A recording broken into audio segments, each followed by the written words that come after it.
Good morning, everyone. Myself, Dr. Rashmi Goyal. I am visiting faculty in School of Open Learning, University of Delhi. This is class for BCom program semester 3 students. The subject I will take is company law. The whole company law is divided in 5 units. So today we are taking up first unit. तो on an average अगर इसकी weightage की बात करेंगे तो 5 unit हैं, तो अगर 75 नंबर का पेपर होता है, if it is of 75 marks paper, तो जो यूनिट 1 है वो आपकी 15 मार्क्स की होती है, बट आप लोगों का पेपर 100 मार्क्स का होता है, तो on an average it will consist of 20 marks. तो अगर हम इसके सिलेबस की बात करें, द कंटेंट इन यूनिट 1, तो वो मैं आपको एक बार बता रही हूँ। इसमें है meaning and characteristics of company. Company क्या है और कंपनी के बेसिक फीचर्स क्या होते हैं जिससे हम ये आइडेंटिफाई करते हैं कि this is a company. The next topic is lifting of corporate veil, administration of company law. There are various law regarding companies, जिसमें first is NCLT, national company law tribunal, NCLAT, national company law appellate tribunal and special courts.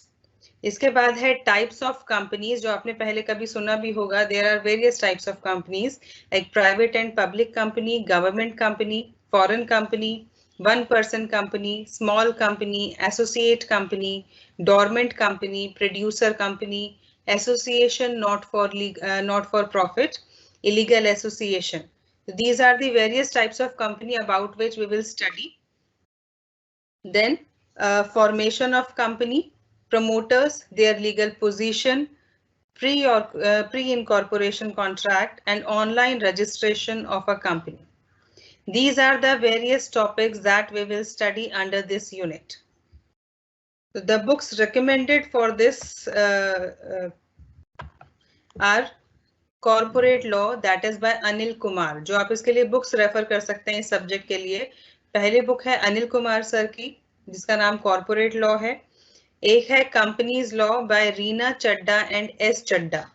इसके अलावा एक और book है elements of company law by Bharat Bhushan and D Kapoor. ठीक है, तो आप इनमें से कोई भी बुक आप रेफर कर सकते हो। बुक आप जरूरी लेटेस्ट लो तो बहुत अच्छी बात है, बट अगर 1-2 साल पुराना एडिशन भी आपको मिलता है तो वो आप उसको लेके यूज कर सकते हो, उसमें कोई भी इशू नहीं, क्योंकि उसमें बहुत ज्यादा चेंज नहीं हुआ है पीछे 1-2 साल में। तो लेटेस्ट मिलती है तो वेल एंड गुड, नहीं तो अगर आपको कोई पुराना एडिशन भी मिलता है 1-2 साल पुराना, तो वो आप उसके लिए यूज कर सकते हो।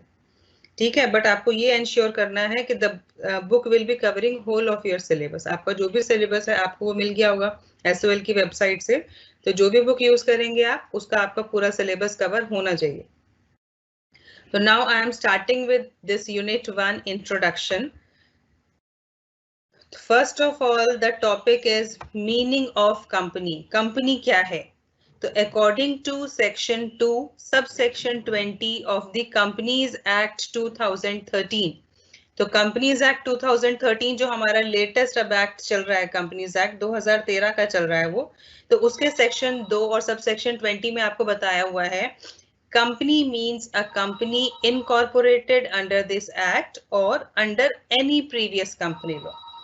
तो हर एक कोई भी कंपनी अगर वो कंपनीज एक्ट 2013 के अंडर इनकॉर्पोरेटेड है, या कोई भी पुराने कंपनी लॉ है, जैसे आपने सुना होगा कंपनीज एक्ट 1956, ऐसे अगर किसी और एक्ट के अंदर भी अगर आपकी कोई भी कंपनी इनकॉर्पोरेटेड है तो वो आपकी कंपनी मानी जाती है। ठीक है, इसके अलावा प्रोफेसर हेने है। प्रोफेसर हेने ने कंपनी के लिए क्या बताया? A company is an incorporated association which is an artificial person created by law, having a separate entity with perpetual succession and a common seal. इसका क्या मतलब है? कोई भी company if it is an incorporated association, अगर उसका incorporation हुआ है, कैसे? जो हमने अभी ऊपर वाले सेक्शन में पढ़ा था कि it should be incorporated under the act, either in the Companies Act 2013 या कोई भी पुराने कंपनीज एक्ट है, किसी भी एक्ट के अंदर वो रजिस्टर इनकॉर्पोरेटेड होनी चाहिए तभी। This is the first feature कि it should be incorporated under any of the act, किसी भी एक्ट के अंदर वो इनकॉर्पोरेट होनी चाहिए। अगर वो इनकॉर्पोरेटेड नहीं है तो उसको कंपनी नहीं माना जाएगा। Secondly, which is an artificial person created by law. तो आर्टिफिशियल पर्सन वो एक नेचुरल पर्सन नहीं है, it will not take birth naturally, कि जैसे कोई भी पर्सन है उसका नेचुरल बर्थ होता है, तो कंपनी तो ऐसे नहीं आती है, उसको कौन क्रिएट करता है, it is created by law. जैसे हम कंपनीज एक्ट कर रहे हैं तो उसके अंदर वेरियस लॉज हैं, अलग अलग उसके अंदर नियम कानून है जिसके अंदर कंपनी को बनाया जाता है, but it will act like a person only. ठीक है, तो इसलिए इसको आर्टिफिशियल पर्सन कह रहे हैं कि it has all the powers like a person, but it is not a natural person, it is an artificial person जो लॉ क्रिएट करता है।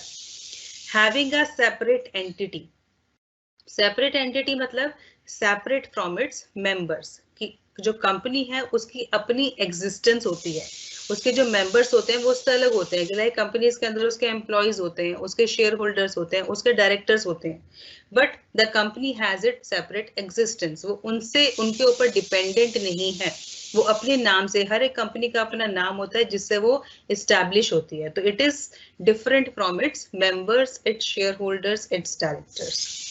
Next is with perpetual succession, मतलब कि it has a long life, कि उसके अंदर जो भी मेंबर्स हैं, member can come, members can go, but the company will remain there, company का कुछ भी नहीं होता।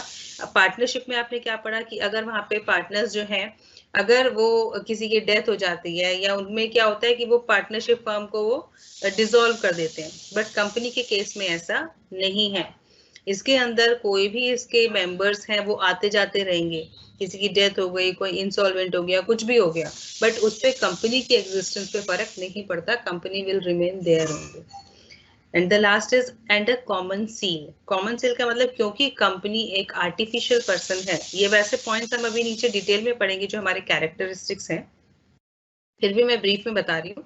कॉमन सील का मतलब कि क्योंकि कंपनी एक आर्टिफिशियल पर्सन है तो दे कैन नॉट साइन, क्योंकि हम कह रहे हैं कंपनी के पास सारी पावर है, कंपनी अगर किसी के साथ भी कॉन्ट्रैक्ट में जाती है कि दूसरी कंपनी के साथ कोई कॉन्ट्रैक्ट कर रही है तो उस कंपनी के नाम से होगा, but he can not signature, but it does not have signatures, ठीक है, वो कोई सिग्नेचर नहीं कर सकती, तो इसलिए वहां क्या होता है, उसकी एक कॉमन सील होती है, कॉमन सील का यहाँ पे मतलब स्टैंप से है कि कोई भी कंपनी है तो उसके नाम की उसमें स्टैंप उसके पास होती है, तो जो भी डॉक्यूमेंट्स होते हैं उस पे उस कंपनी की स्टैंप लगाई जाती है और जिसपे कम से कम 2 डायरेक्टर्स के साइन होने चाहिए, तब वो एक कॉन्ट्रैक्ट जो है वो एक वैलिड कॉन्ट्रैक्ट बन जाता है और कंपनी को बाइंड कर देता है कि अब क्योंकि इस पे कंपनी की सील आ गई है, 2 डायरेक्टर्स के साइन हो गए हैं, तो company is bound to perform the contract, उस कॉन्ट्रैक्ट को कंपनी को परफॉर्म करना पड़ेगा, company is under obligation to perform that contract. तो I hope it is clear meaning of company. तो कोई भी कंपनी जो किसी भी एक्ट के अंदर इनकॉर्पोरेटेड है, जो एक आर्टिफिशियल पर्सन है जिसको लॉ ने क्रिएट किया है, उसकी सेपरेट एंटिटी है from its members, which has a long life and a common seal, तो जिसके भी अंदर ये सारे फीचर्स एग्जिस्ट करते हैं, that will be called as a company, उसको कंपनी कहते हैं। अच्छा, लॉ है, लॉ आप पहले भी पढ़ के आए हुए हो, but still I am repeating कि इसमें आपको सेक्शंस मिलते हैं, हर जगह आपको सेक्शंस मिलेंगे, तो इसमें आपके ऊपर ऐसा नहीं है कि आपको सेक्शन लिखना ही है, लिखो तो बहुत अच्छी बात है, नहीं लिखोगे तो आपके मार्क्स डिडक्ट नहीं होंगे, बट गलत नहीं लिखना है, अगर आपको करेक्ट सेक्शन आप याद कर सकते हो तो आप सेक्शन लिखिए, क्योंकि गलत लिखने पर नंबर जरूर कट जाएंगे, नहीं लिखने पर नंबर नहीं कटेंगे पर गलत लिखने पर नंबर कट जाते हैं, तो अगर आप लिखते हो तो बहुत अच्छी बात है, नहीं लिखते तो भी कोई बात नहीं। Next topic is characteristics of a company, company के कैरेक्टरिस्टिक्स वही जो हमने अभी ऊपर डेफिनेशन में पढ़े हैं। First is incorporated association, incorporated association मतलब it is an incorporated association of persons which is created by registration under Companies Act 2013 और any former Indian companies act. तो कोई भी कंपनी, उसका कैरेक्टरिस्टिक कि वो एक इनकॉर्पोरेटेड एसोसिएशन ऑफ पर्सन है, कि जो किसी एक्ट के अंदर इनकॉर्पोरेट की गई है, उसका प्रॉपर रजिस्ट्रेशन कराया गया कंपनीज एक्ट के अंदर, और जिन लोगों ने मिलकर उसको बनाया है, तो that is called association of person. तो वो हमारा फर्स्ट कैरेक्टरिस्टिक है इनकॉर्पोरेटेड एसोसिएशन, कि किसी भी एक्ट के अंदर उसका रजिस्ट्रेशन कराया गया हो। Second is artificial legal person, तो company is an artificial legal person as it is created by law, that is a process other than natural birth. तो जैसा मैंने आपको बताया था कि आर्टिफिशियल पर्सन है जिसको लॉ क्रिएट करता है, इसका ह्यूमन बींग्स की तरह या नॉर्मल पर्सन की तरह नेचुरल बर्थ नहीं होता है, इसको लॉ क्रिएट करता है, that's why it is called artificial. It is clothed with all rights of an individual. जैसे मैंने बताया था कि कंपनी के पास उसकी सारी पावर्स होती हैं, वो अपने नाम से एग्जिस्ट करती है। It can enter into any of the contract, वो कुछ भी प्रॉपर्टी खरीद सकती है, बेच सकती है, सब कुछ उसके अपने नाम से होता है। It is not on the name of the members और the other peoples of the company. It can do everything which any natural person can do, वो सब कुछ कर सकती है जो एक नेचुरल पर्सन कर सकते हैं। ठीक है, जैसे भी बताया कि कॉन्ट्रैक्ट में एंटर कर रही है या कुछ भी खरीद रही है, बेच रही है, तो नॉर्मल पर्सन जैसे सब करते हैं नेचुरल पर्सन, वो ये सब कर सकती है। But there are some exceptions. कौन सी? It can not be sent to jail, उसको जेल नहीं भेजा जा सकता है किसी भी कंपनी को। टेक एन ओथ, मैरी और प्रैक्टिस अ लर्न प्रोफेशन, तो ये सब काम कोई कंपनी नहीं कर सकती, उसको जेल नहीं भेजा जा सकता है, वो कोई लाइक शपथ या जो हम कहते हैं वो नहीं ले सकती है, ओथ नहीं ले सकती है, और कोई भी प्रोफेशन वो सीख नहीं सकती कि लाइक वो सोचेगी मैं सीए कर लूँ, I should be a chartered accountant, तो it can not do these kind of activities. So it is different from that natural person, जो एक natural person कर सकता है, but वो एक company ये नहीं कर सकती है। So these are few exceptions to the rule कि it can do everything which a natural person can do. Third characteristic is independent legal entity. तो independent legal entity वही जो हमारा third point था, it has separate legal entity. A company has legal entity distinct and separate from its constituent members. जो हम इसको share holders बता रहे हैं, तो कंपनी की अपनी सेपरेट एंटिटी होती है जो शेयर होल्डर से अलग होती है। The principle of separate legal entity of the company was judicially recognized and clarified by the House of Lords in 1897 in the famous case of Salomon versus Salomon and Company Limited. तो ये वाला जो हम principal कह रहे हैं separate legal entity, ये हमारा जुडिशियली रिकॉग्नाइज्ड हो चुका है। मतलब बहुत सारे केस लॉज हैं इसके ऊपर जहां पर इस वाले प्रिंसिपल को यूज किया गया है, जहां ये बताया गया है कि जो भी कंपनी है वो अपने मेंबर्स से अलग एग्जिस्ट करती है। ठीक है, मतलब ऐसा नहीं है कि अगर वहां पर कंपनी की कोई भी लायबिलिटी है या कंपनी किसी भी चीज में इन्वॉल्व है, तो उसका मतलब ये नहीं है कि उसकी सारी लायबिलिटी उसके पार्टनर की हो जाएगी, सॉरी उसके मेंबर्स की हो जाएगी, उसके शेयर होल्डर्स की हो जाएगी। नो, वो जो भी लायबिलिटी है that belongs to the company only, members are not liable for the same. तो it has separate legal entity. अगर कंपनी के नाम से कोई फ्रॉडुलेंट एक्टिविटी है तो वहां पर कंपनी को स्यू किया जाएगा। कंपनी के जो मेंबर्स हैं, शेयर होल्डर्स हैं, they are not liable for that because of this separate legal entity. तो ये इसके लिए जो हम प्रूव करते हैं, तो ये Salomon versus Salomon and company limited बहुत फेमस केस है, जो इंडिया में और बाहर कई जगह ये प्रिंसिपल बहुत बार यूज किया गया है। ये वाला जो केस लॉ है, इसको कई जगह यूज करके जो डिसीजंस हैं वो दिए गए हैं। A company is an autonomous body, self-controlling and self-governing. एक independent body, autonomous body मतलब independent है, किसी के ऊपर dependent नहीं है, अपने decision खुद ले सकती है, self-controlling है। It can hold and deal with any type of property of which it is the owner in any way it likes. तो जो भी उसके पास प्रॉपर्टी है उसको वो कैसे भी डील कर सकती है, जिस तरीके से वो चाहे, वो उसको रखना चाहे, वो उसको बेचना चाहे, या उसके ऊपर वो कुछ कंस्ट्रक्शन कराना चाहती है, एनीथिंग दे वांट, तो they can the company can work in his way, as in a way as it likes. So this is the third feature, separate legal entity, separate from its members. It can enter into contracts, open a bank account in its own name, sue and be sued by its members as well as outsiders. तो वही जो था कि ये अपने नाम से contracts में एंटर होती है, कि अगर यहाँ पे बात करें कि एक एक्स कंपनी है, एक्स कंपनी के अंदर मिस्टर जॉन है, तो अगर जो कंपनी एक्स है अगर वो किसी दूसरी कंपनी के साथ कॉन्ट्रैक्ट कर रही है, तो वो कंपनी एक्स के नाम से कॉन्ट्रैक्ट किया जाएगा, उसका शेयर होल्डर या उसके डायरेक्टर के नाम से वो कॉन्ट्रैक्ट नहीं होगा। अपने नाम से कंपनी का बैंक अकाउंट खोला जा सकता है, कि अगर एक्स कंपनी है तो बैंक में उसका जो अकाउंट खुलेगा वो एक्स कंपनी के नाम से ही खुलेगा, उसमें किसी भी मेंबर की जरूरत नहीं है। And the main thing is company sue कर भी सकती है और कंपनी को स्यू किया भी जा सकता है बाय इट्स मेंबर्स, उसके मेंबर्स भी स्यू कर सकते हैं एज वेल एज आउटसाइडर्स, कि कोई भी लाइबिलिटी है कंपनी के ऊपर तो वो जो आउटसाइडर्स हैं, जो उसके क्रेडिटर्स हैं या उसके जो भी लाइक डिबेंचर्स वगैरह जो है, अगर वो पे ऑफ नहीं कर पा रही है टाइमली तो it can be sued, company can be sued by those people. Next is separate property. The corporate property is clearly distinguished from the members' property.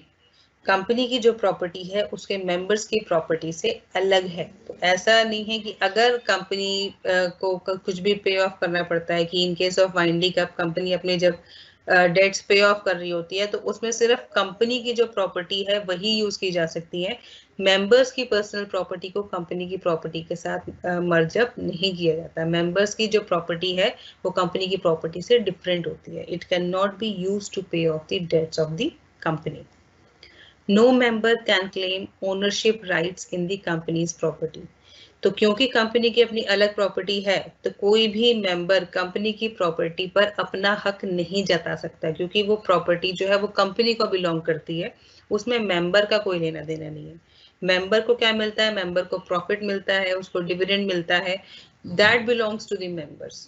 But अगर कंपनी को कोई भी प्रॉपर्टी है तो वो किसी मेंबर का उसके ऊपर राइट नहीं है, वो अपना उस पे हक जो है वो साबित नहीं कर सकता। नेक्स्ट इज परपीचुअल एग्जिस्टेंस या परपीचुअल सक्सेशन।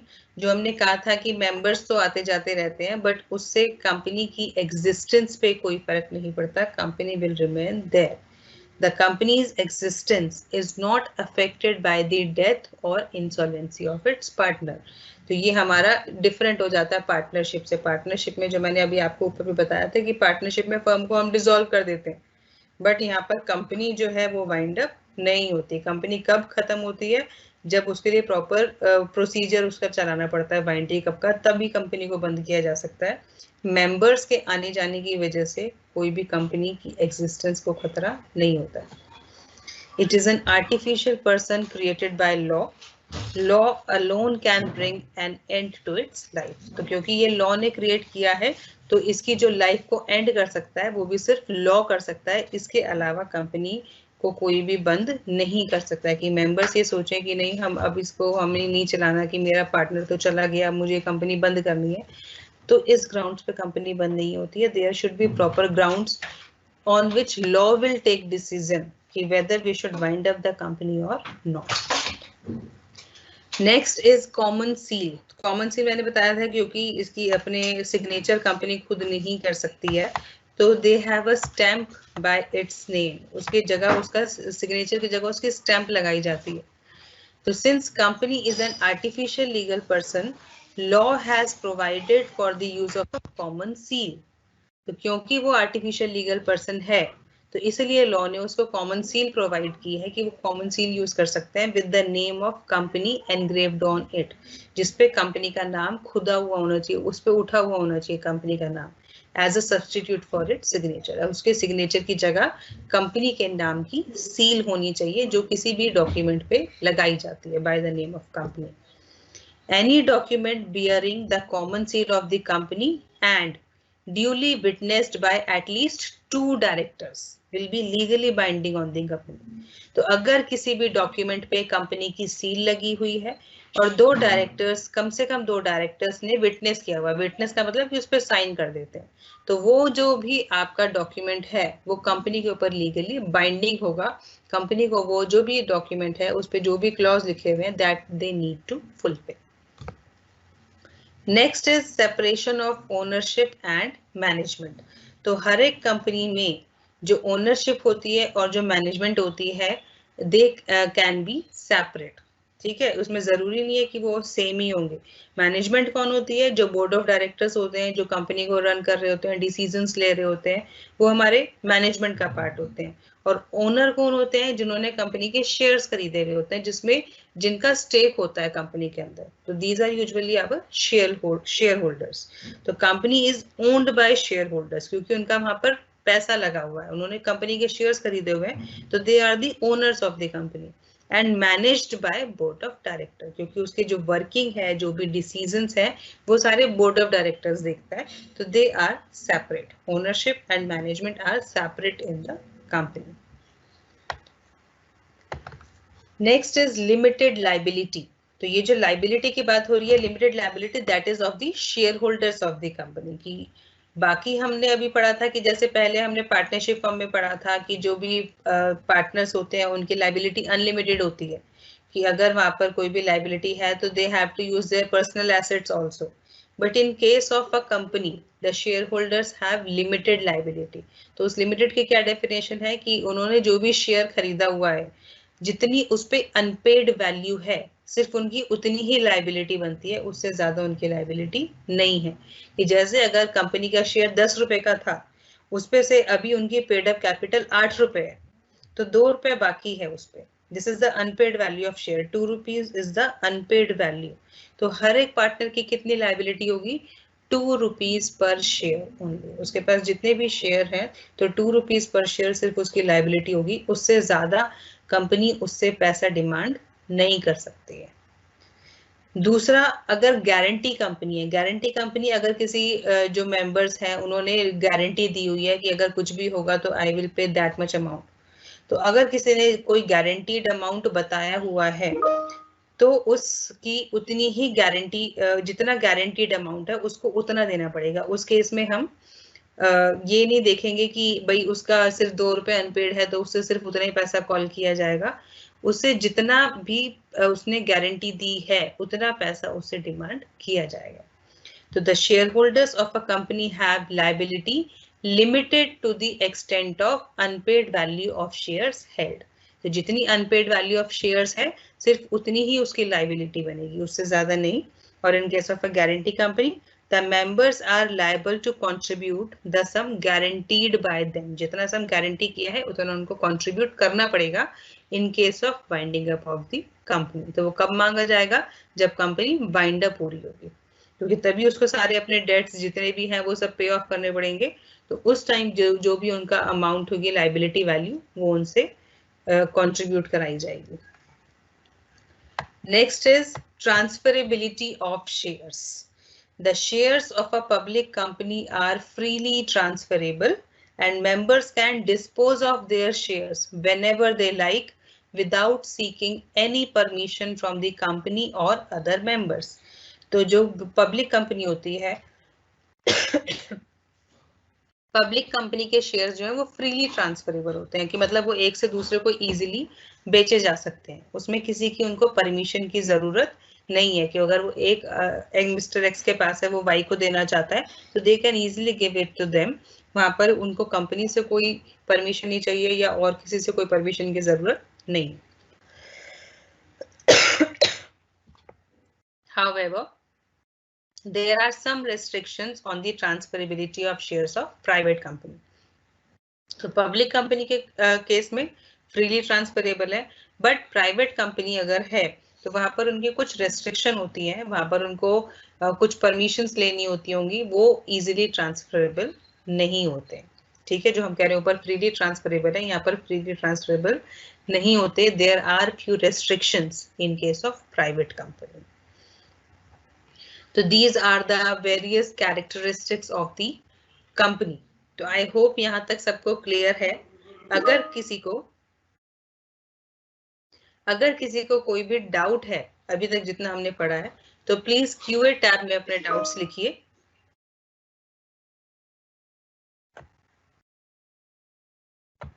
कुछ बच्चे लिख रहे हैं ज्वाइन नहीं कर पा रहे हैं. बेटा आई थिंक आपको कुछ मिला होगा वहां से, कि आपको कुछ आईडी वाईडी मिला होगा ना आपका, आपकी पे स्लिप जो आपने फी स्लिप होगी उसके ऊपर आपको कुछ दिए जाती है इंफॉर्मेशन, जिसके साथ आप उसको ज्वाइन कर सकते हैं क्लास को. तो you must check that only. नहीं तो आप एसओएल की हेल्पलाइन पे कॉल कीजिए, वहां पर they will help you out कि आप क्लास कैसे ज्वाइन कर सकते हैं.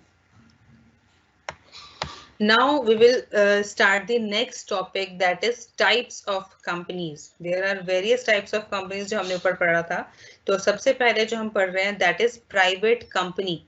तो private company is under section 2 subsection 68.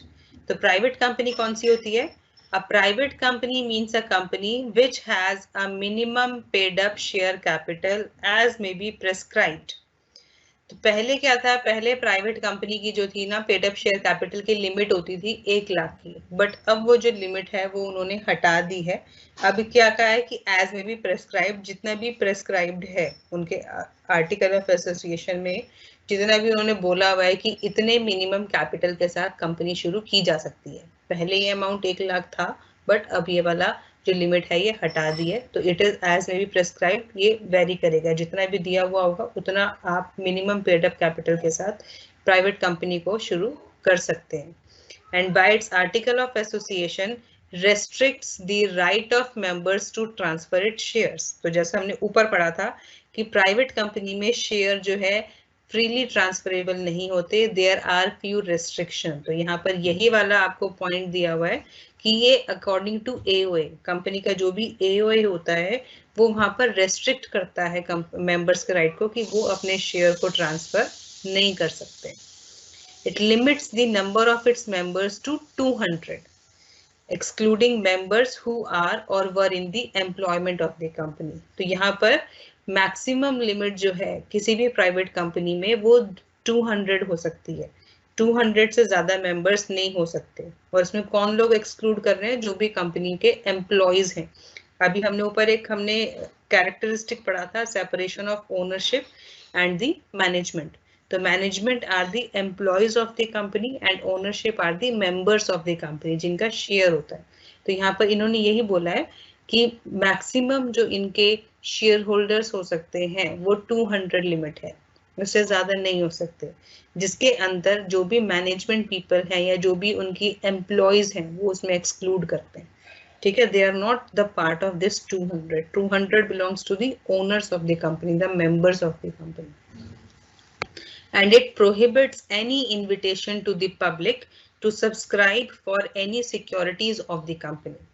तो थर्ड पॉइंट क्या है कि प्राइवेट कंपनी जो है पब्लिक इनविटेशन को प्रोहिबिट करता है, मना करता है, वो ओपनली पब्लिक से सब्सक्राइब नहीं कराता है। जैसे आपने देखा आईपीओज आते हैं या कुछ आता है, तो प्राइवेट कंपनी के आईपीओ नहीं आएंगे।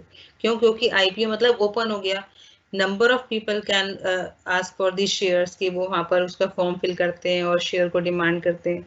तो क्योंकि यहाँ पर तो लिमिट हमारी मेंबर्स की मैक्सिमम 200 है, तो वहां पर वो वाला जो हमारा पॉइंट है वो फिट नहीं होता कि हम ओपनली सब्सक्रिप्शन इनवाइट करें। ठीक है, तो इसलिए प्राइवेट कंपनी जो है it prohibits invitation to the public. The minimum number of members required to form a private company is 2। तो कम से कम 2 लोग और मैक्सिमम 200 ये लोग मिलके एक प्राइवेट कंपनी बना सकते हैं। तो कम से कम 2 लोग होने चाहिए अगर प्राइवेट कंपनी को शुरू करना है तो। Private company must add the word private in its name. तो अगर कोई भी प्राइवेट कंपनी है तो जो भी कंपनी का नाम होगा उसमें प्राइवेट वर्ड जरूर आएगा। जैसे आपने लिखा होगा प्राइवेट लिमिटेड, तो जहां पे भी कोई प्राइवेट कंपनी होती है वो अपने नाम में प्राइवेट वर्ड लगाना उसको कंपलसरी होता है। It's govern by the law. Private company is allowed to work with at least 2 directors. कोई भी प्राइवेट कंपनी है उसकी डायरेक्टर्स की लिमिट 2 है कि अगर उसको 2 डायरेक्टर मिल जाते हैं तो उन 2 डायरेक्टर्स के साथ वो आगे कंटिन्यू कर सकते हैं। तो this is the private company. तो प्राइवेट कंपनी बताया कोई भी कंपनी प्राइवेट कंपनी हो सकती है अगर वो minimum paid up share capital ले रही है, और उसके बाद उसमें जो शेयर्स होते हैं फ्रीली ट्रांसफरेबल नहीं होते हैं, ओपन पब्लिक सब्सक्रिप्शन वहां पर वो प्रोहिबिट करते हैं, और वहां पर मैक्सिमम लिमिट मेंबर्स की 200 होती है और मिनिमम 2 होती है। तो these are the few features of the private company. Now second type of company is public company. Public company is under section 2 subsection 71। तो पब्लिक कंपनी क्या है? A public company means a company which is not a private company.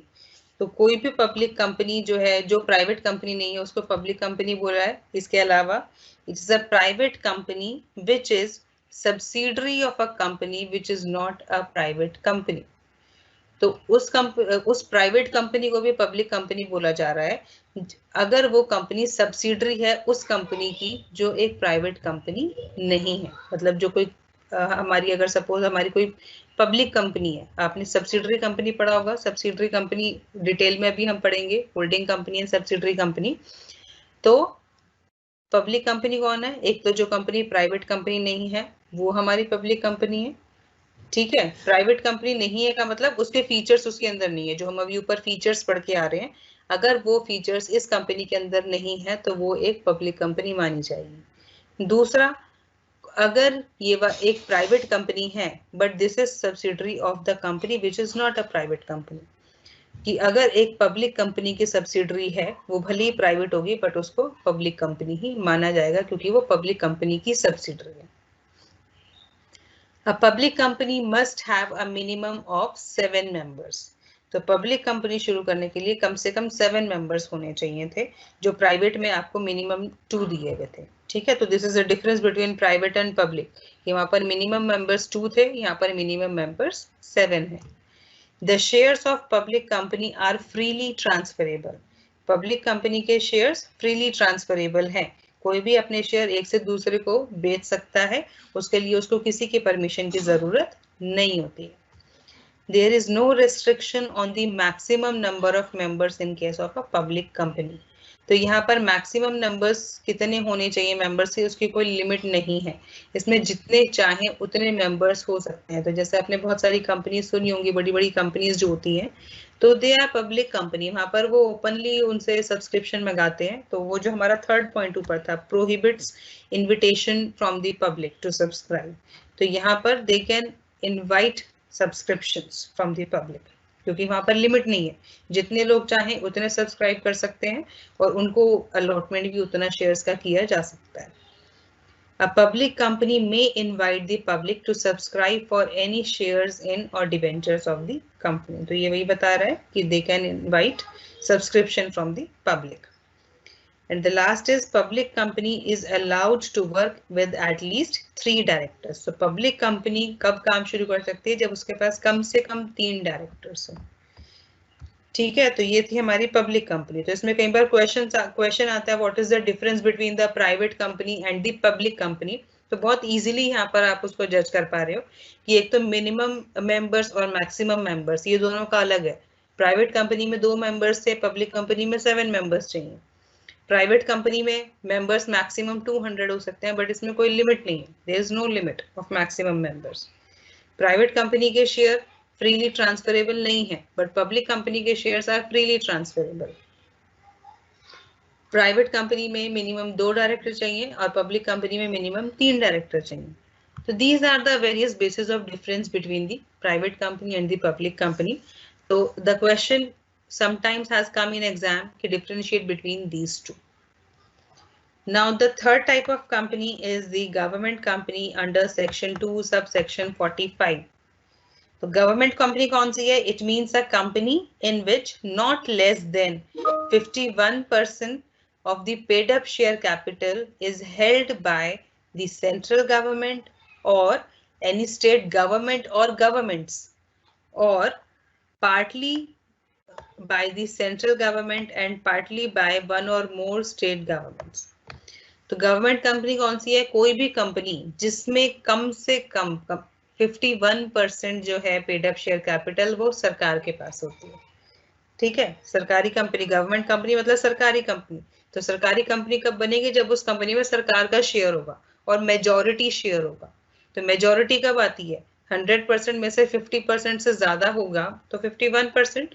तो अगर किसी company के कम से कम 51% share सरकार के पास है, कौन सा? वो सेंट्रल गवर्नमेंट भी हो सकती है कि उसमें 51% शेयर सेंट्रल गवर्नमेंट के पास है, या फिर एनी स्टेट गवर्नमेंट और गवर्नमेंट्स, किसी भी स्टेट गवर्नमेंट के पास, कि सपोज दिल्ली के पास है या महाराष्ट्र के पास है, या 2 सरकार मिलके भी उसके अंदर 51% होल्डिंग ले सकती है, कि दिल्ली और महाराष्ट्र ने मिलकर 51% शेयर लिया, तब भी वो गवर्नमेंट कंपनी मानी जाएगी, या फिर सेंट्रल गवर्नमेंट और स्टेट गवर्नमेंट मिलके उसके अंदर शेयर कर सकते हैं।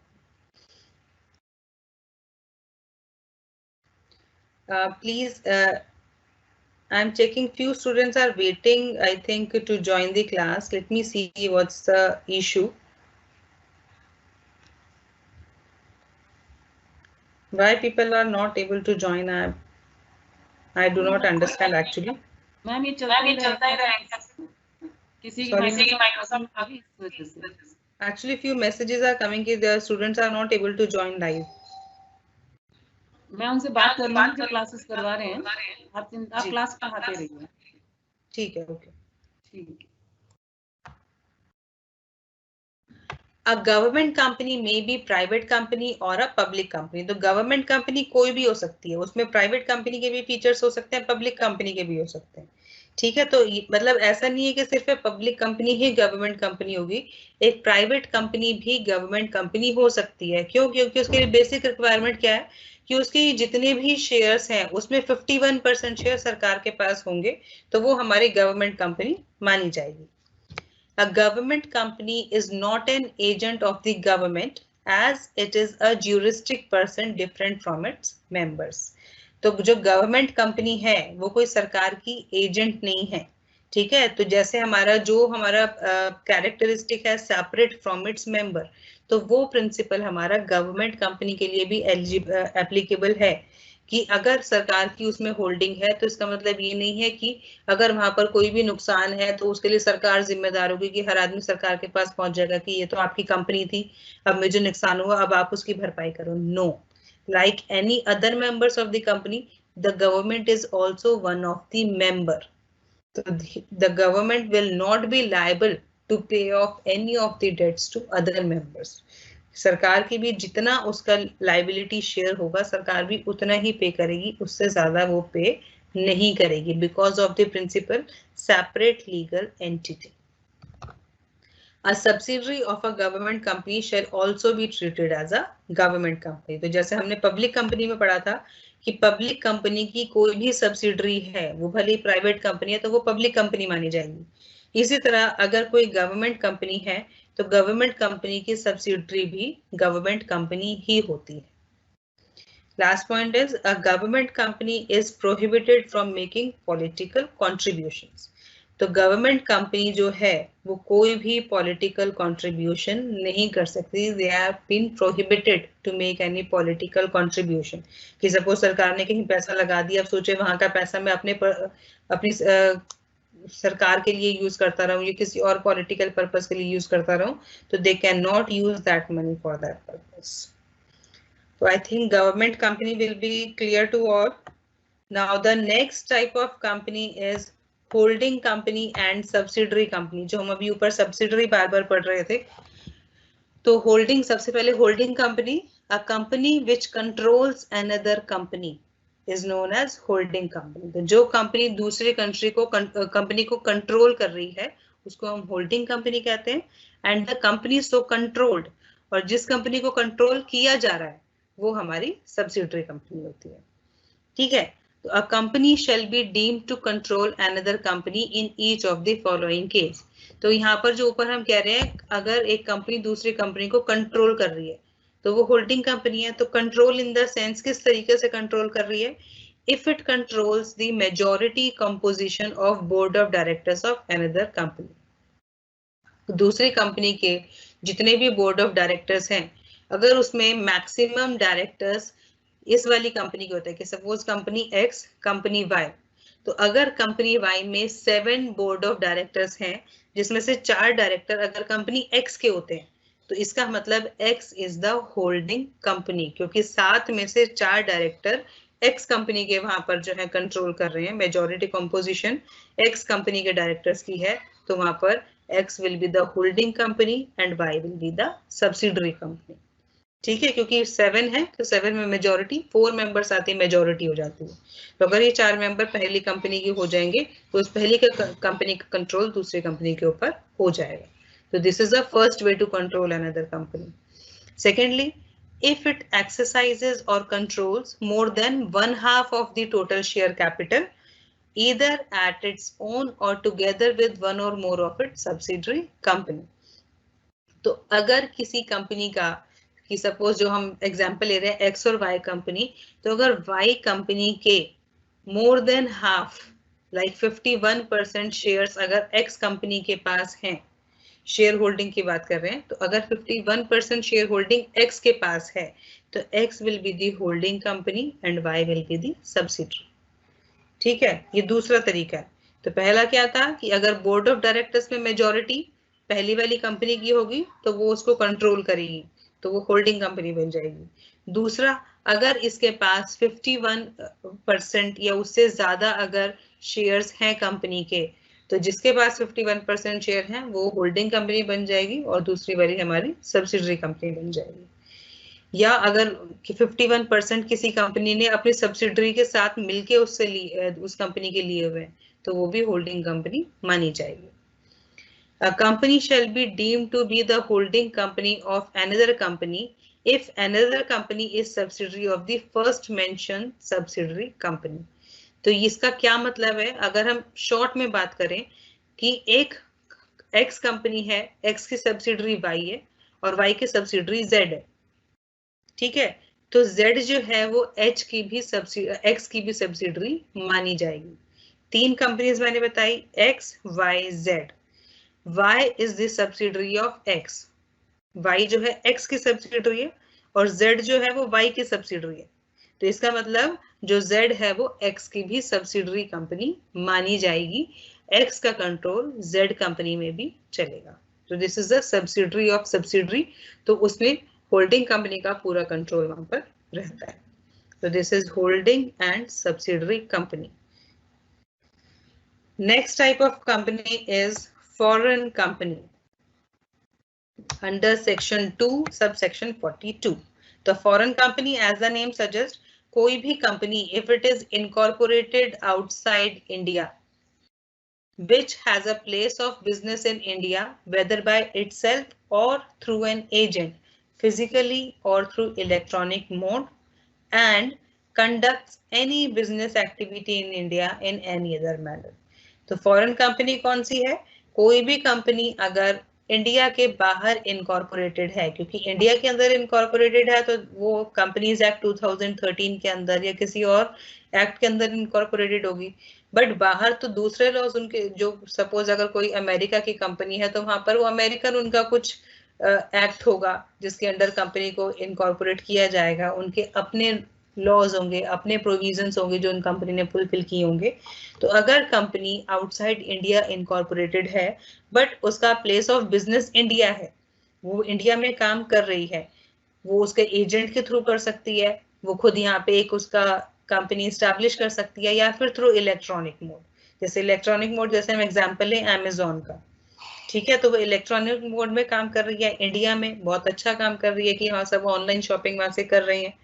तो this is the foreign company की जो इनकॉर्पोरेटेड तो आउटसाइड इंडिया है but it has a place of business in India by any of the means, किसी भी तरीके से इंडिया में काम कर रही है, वो फिजिकली भी कर सकती है और थ्रू इलेक्ट्रॉनिक मोड या इसके अलावा भी कोई तरीका जिससे अगर उसका बिजनेस इंडिया में चल रहा है तो that company will be considered as foreign company. Next is one person company. तो वन पर्सन कंपनी आपने जैसे पहले सोल प्रोप्राइटरशिप पढ़ा होगा, सोल प्रोप्राइटरशिप वो एक फर्म होती थी, ठीक है, तो उसमें वो एक सिंगल पर्सन काम करता था तो उसको हम सोल प्रोप्राइटरशिप फर्म कहते थे। तो उसमें अब उन्होंने चेंज कर दिया, वन पर्सन कंपनी कर दिया।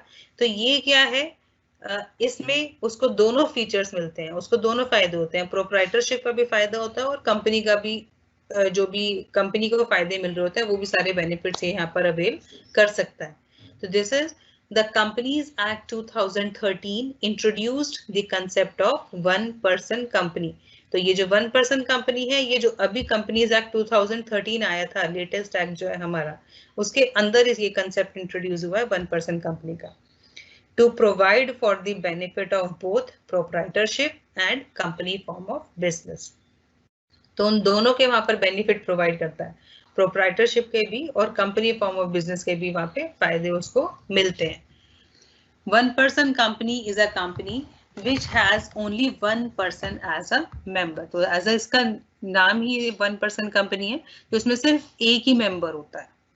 And OPC is incorporated as a private company and is treated as a private company for all legal purposes with only one member.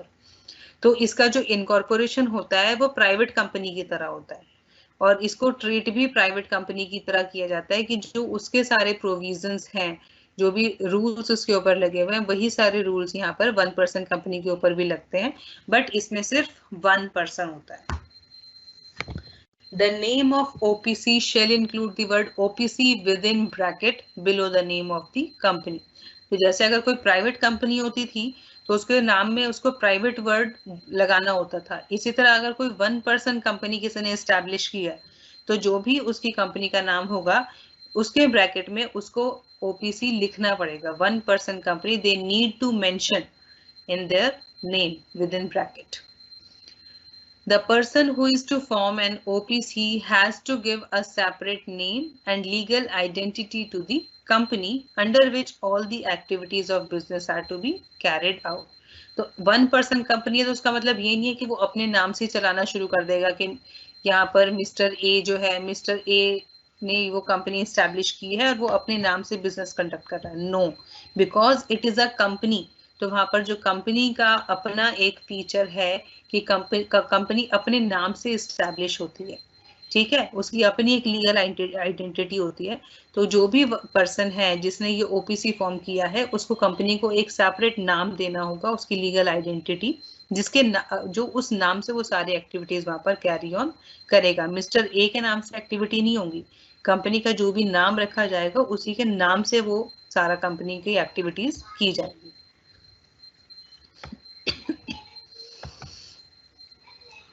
The person has to nominate a person with that person's written consent as a nominee of the OPC to ensure perpetuity and continuity to the life of the company. क्योंकि 1% जो है वो भी एक company ही बनाई गई है तो उसमें हमारा फीचर होता है परपीचुअल सक्सेशन, कि कोई भी मेंबर आए जाए उससे कंपनी की एग्जिस्टेंस पे, उसकी वर्किंग पे कोई भी फर्क नहीं पड़ता। कंपनी की लाइफ जो है वो एक लॉन्ग टर्म लाइफ लेके आती है। तो इसलिए यहाँ पर जो भी पर्सन ने ये एस्टैब्लिश की है वो किसी पर्सन को नॉमिनेट करता है, उस पर्सन की कंसेंट के साथ, उसकी रिटर्न कंसेंट चाहिए, वो उसको नॉमिनी बनाता है कि अगर मैं नहीं हूँ, कि मुझे कुछ भी होता है कि मैं रिटायर हो गया हूँ या मैं कंपनी छोड़ रहा हूँ with any of the reason, तो मेरे बाद ये वाला पर्सन जो है ये कंपनी को कंटिन्यू करेगा। तो वहां पर एक नॉमिनी पहले से नाम दिया जाता है और उसकी रिटर्न कंसेंट भी साथ में लगानी होती है कि he is ready to be the nominee of that person. Last one is an OPC is allowed to work with at least one director with a maximum of 15 directors.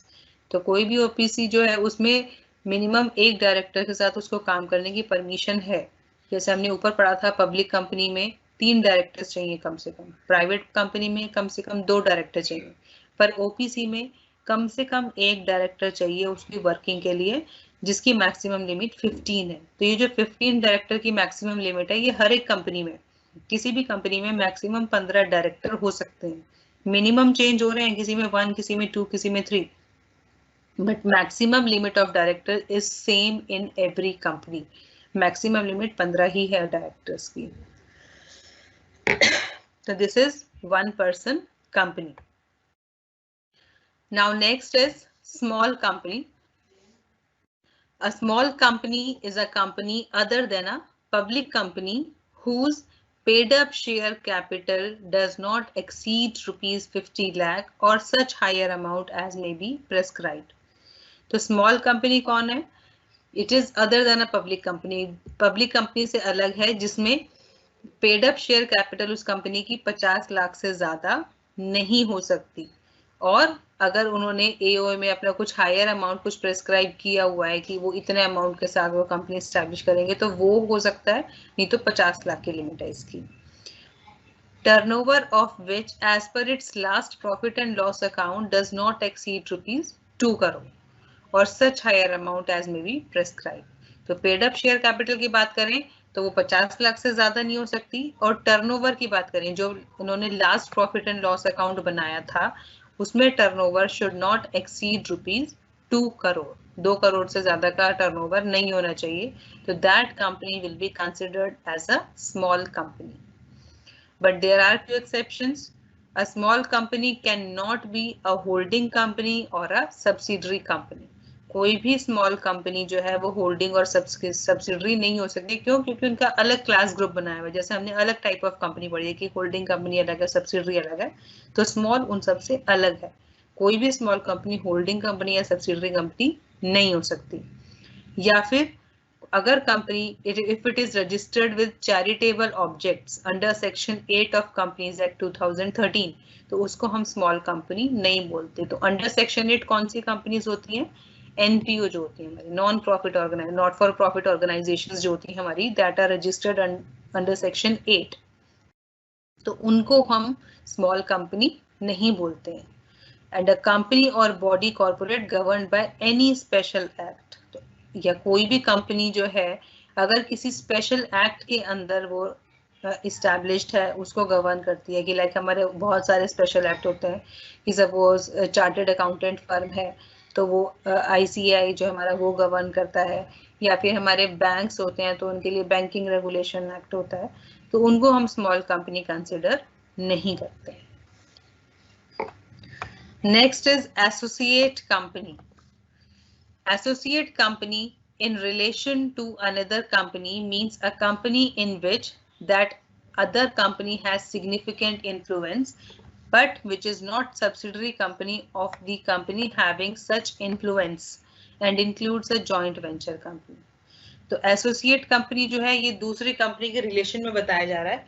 तो अगर किसी कंपनी का दूसरी कंपनी में significant influence है, significant influence मतलब उसकी से है, उसका ज्यादा वहां पर लाइक जैसे कहते हैं दबदबा चलता है, या उसका ज्यादा वहां पर लाइक कि जैसे बोर्ड ऑफ डायरेक्टर्स हैं तो वो ज्यादा वहां पर इन्फ्लुएंस करते हैं सबको, उनके डिसीजन ज्यादा माने जाते हैं, तो वो कंपनी उसकी एसोसिएट कंपनी बोला जाता है।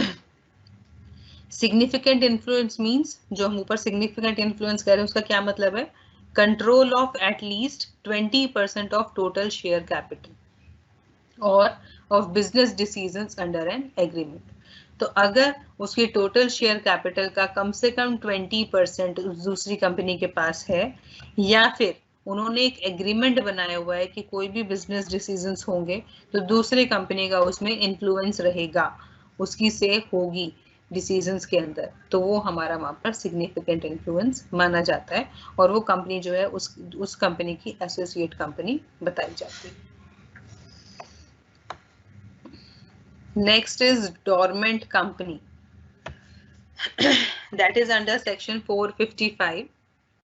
तो dormant company कौन सी है? A company which is formed and registered under this act. This act मतलब Companies Act 2013 और any former act, जो कोई act पहले आया हुआ है अगर उसके अंदर registered है, for a future project or to hold an asset or intellectual property and has no significant accounting transaction. Such a company or an inactive company may make an application to the registrar for obtaining the status of dormant company. तो कोई भी company जो इस act के अंदर बनी हुई है, रजिस्टर्ड है, किस पर्पस के लिए? फ्यूचर प्रोजेक्ट के लिए। मतलब एट प्रेजेंट अभी वो कुछ नहीं कर रही है, उसके कोई टर्नओवर नहीं है, उसकी कोई ट्रांजैक्शंस नहीं है, एक फ्यूचर प्रोजेक्ट को लेके काम करने की। जैसे सपोज कोई मेडिसिन आ रही है, जैसे हम बात कर रहे हैं पेंडेमिक चल रहा है, कोरोना वायरस हमारा जो चल रहा है, तो उसकी मेडिसिन प्रिपेयर की जा रही है, ठीक है। बट अभी वो इंडिया की बात करें तो अभी वो कोई हमारी इन हैंड तो हमारे पास कोई मेडिसिन नहीं है, उसके ऊपर काम चल रहा है। तो this is the future project कि फ्यूचर में वो दवाई आनी है, और उस दवाई आने के बाद अगर वो कंपनी वहां पर है कि उसने अपने नाम के अंदर वो एक दवाई बना रही है, तो वो फ्यूचर में उसको सेल करना शुरू करेगी, तो यहाँ पे ट्रांजैक्शंस फ्यूचर में होंगी, ठीक। तो ये हमारी वो वाली कंपनी है। और टू होल्ड एन एसेट और intellectual property and has no significant accounting transaction, कि उसके पास एसेट है, इंटेलेक्चुअल प्रॉपर्टी है, बट कोई सिग्निफिकेंट अकाउंटिंग ट्रांजैक्शन नहीं है। जैसे मैंने बोला कि फ्यूचर प्रोजेक्ट के ऊपर काम चल रहा है, तो अभी वो इनके पास एट प्रेजेंट कुछ नहीं है जिसके रिगार्डिंग वो ट्रांजैक्शन करेंगे, तो वो वहां पर ट्रांजैक्शन अकाउंटिंग ट्रांजैक्शन नहीं है। तो उस कंपनी को, या इनएक्टिव कंपनी, वो जो है फिर वो रजिस्ट्रार के पास एक एप्लीकेशन देते हैं, वहां पर एक एप्लीकेशन सबमिट कराते हैं कि हमारी कंपनी को डोरमेंट कंपनी का स्टेटस दिया जाए। तो वो खुद डिमांड करते हैं कि हमारी कंपनी को डोरमेंट कंपनी बनाया जाए, तो रजिस्ट्रार के पास एप्लीकेशन दी जाती है, ठीक है, तो डोरमेंट कंपनी जो किसी फ्यूचर प्रोजेक्ट के ऊपर काम कर रहे होते हैं, तो एट प्रेजेंट उनकी कोई एज सच ट्रांजैक्शंस नहीं होती, बट फ्यूचर में उनकी ट्रांजैक्शंस होनी होती हैं। तो फॉर द टाइम बीइंग, उस टाइम तक के लिए वो अपनी कंपनी को डोरमेंट कंपनी का स्टेटस दिलवा देते हैं। तो यहाँ पे आया था इनएक्टिव कंपनी। इनएक्टिव कंपनी कौन सी होती है? which has not been carrying on any business or operation during the last 2 financial year, जिन्होंने पिछले 2 फाइनेंशियल ईयर्स में कोई भी बिजनेस कैरी ऑन नहीं किया था और कोई भी सिग्निफिकेंट अकाउंटिंग ट्रांजैक्शन पिछले 2 सालों में नहीं थी, या फिर उन्होंने जो है अपनी एनुअल रिटर्न्स या फाइनेंशियल रिटर्न्स लास्ट 2 ईयर्स में फुलफिल कोई भी फाइल नहीं की थी, तो वो हमारी कंपनी इनएक्टिव कंपनी होते हैं, जिन्होंने पिछले 2 साल में कोई काम नहीं किया। ठीक है, तो अगर जो ये डोरमेंट कंपनी उन्होंने बनवा ली, उनको दोबारा एक्टिव कराना है, तो it they can make that company active, कि जब उनका वो फ्यूचर प्रोजेक्ट है वो सक्सेसफुल हो जाएगा, कंप्लीट हो जाएगा, now they want to enter into the transactions, तो उस केस में they need to submit an application accompanied by such documents and fees as may be prescribed. तो अपनी कंपनी को एक्टिव कंपनी बनाने के लिए उनको दोबारा से एप्लीकेशन सबमिट करनी पड़ेगी रेलिवेंट डॉक्यूमेंट्स और फीस के साथ, जो भी रिक्वायर्ड होगी। उसके बाद वो सबमिट करने के बाद उनकी कंपनी जो है वो वापस से एक एक्टिव कंपनी बन जाएगी। तो आई होप यहाँ तक आप सबको समझ में आया होगा जो हमने किया। सिलेबस में आपका यहाँ पर कुछ क्वेश्चंस हैं जो मैं बताना चाहूंगी कि यहाँ पर आपका जो पूरा कंपनी लॉ है that is divided into 5 units, जिसकी मैंने वेटेज बताई थी on an average 20 marks per unit आपका जो है वो सिलेबस रहता है। तो आज हमने यूनिट 1 स्टार्ट की है, this is the basic introduction of company law, जहाँ पर हमने आज कंपनी क्या होती है, उसके कैरेक्टरिस्टिक्स क्या है and the types of company, वो हम यहाँ पर कर रहे थे। और किसी की कोई क्वेरीज हैं, they can ask here. Company जो भी कंपनीज एक्ट 2013 के अंदर रजिस्टर्ड है, या फिर कोई भी पुराना कंपनीज एक्ट के अंदर जो भी कंपनी रजिस्टर होती है, उसको हम कंपनी कहते हैं। जो कंपनी जो है एक आर्टिफिशियल पर्सन होता है, क्योंकि वह नेचुरली एग्जिस्ट नहीं करता, by the law it has been established. उसकी एक सेपरेट लीगल एंटिटी होती है, सेपरेट फ्रॉम इट्स मेंबर्स। ठीक है, और उनका जो है परपीचुअल सक्सेशन होता है, it exist for a long period of time. Hello. हाँ जी मैम। हाँ जी मैम, मेरी तरफ से हो गया। हाँ जी हाँ जी, क्वेरीज पूरी हो गई, बेशक आप लीव कर सकते हैं। मैम कितने स्टूडेंट्स थे आज, कुछ बताएंगे मुझे? आपके हैं 260 स्टूडेंट्स, वैसे maximum 2 document. Okay okay, thank you so much ma'am, thank you so much. Okay, फिर मैं बंद कर दूं आपको? हाँ जी हाँ जी, ओके मैम, बाय बाय जी।